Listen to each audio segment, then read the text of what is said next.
Time to talk about the types of relationship that we can create in Power BI. So there are two types of relationship. One is active and one is inactive.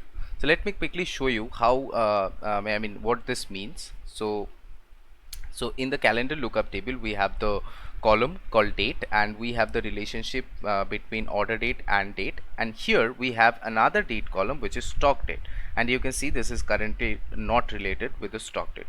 So what I will do, I will just drag this one and I will put it on the date. You will see one relationship will be created, but if you see closely, you will see that one line is a solid line and another line is a dotted line. Now if I go to the properties of this relationship, if I just double click on this, you will see that in here, make this relationship active is actually unchecked.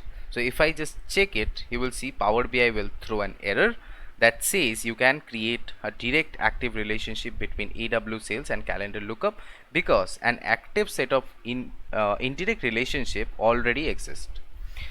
Now if I go to the other relationship and if I just double click on this one, you will see that this relationship is already activated.